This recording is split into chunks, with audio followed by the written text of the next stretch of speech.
two people he loved above all others, his wife and his son, but circumstances had blessed him with the means to hire professionals to search for them. That they had failed hadn't diminished the fact that he could afford to take those steps. Not that any of the PIs Robert hired had had any success, Mallory reminded herself. It had been Susanna Jones, a member of Robert's own staff, who'd eventually found Beth's missing car. But the point was that he could afford to hire an army of investigators. Most people were not that fortunate. The Foundation was intended to do for them what they could not do for themselves: get the best investigators on the case. While still in its infancy, the Foundation had taken only 2 cases, but both of those had met with success. There had been an overwhelming response to their solicitation of applicants for their services, as well as their call for experienced law enforcement personnel to add to their staff. Mallory was charged with the task of sorting through all the applications and pulling out those cases that might best benefit from their services. She was also responsible for reviewing hundreds and hundreds of resumes to find those individuals she thought might best meet the Foundation's needs. On her desk, she had both their next case and, she hoped, their next hire.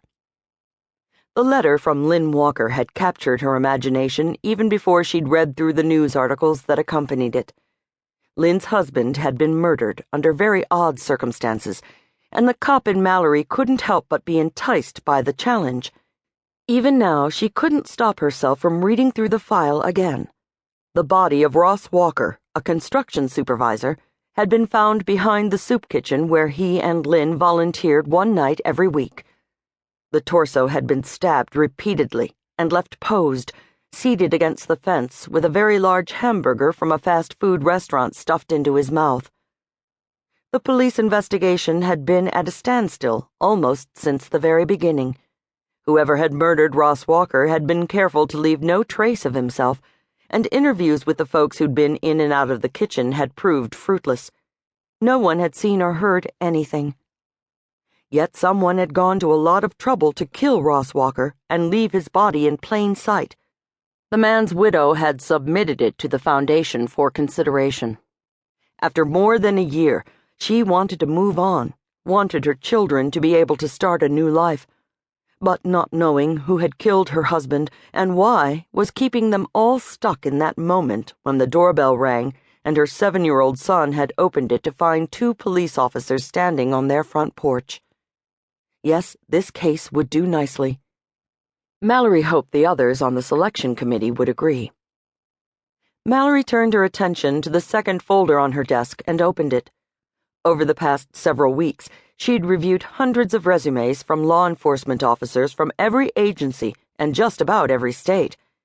She had been separating them into 2 piles: interview and toss.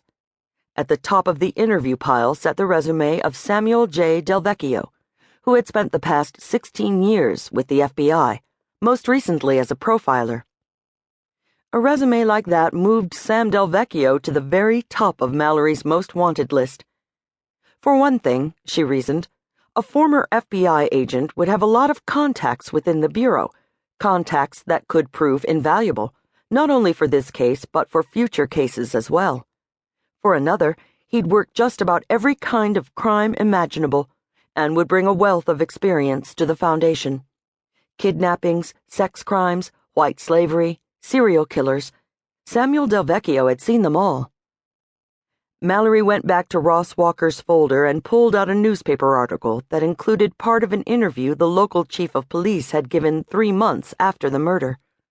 That the body had been posed carefully suggested that the killer was sending a message, he was quoted as saying, but what that message was and who was supposed to receive it, well, no one had figured that out.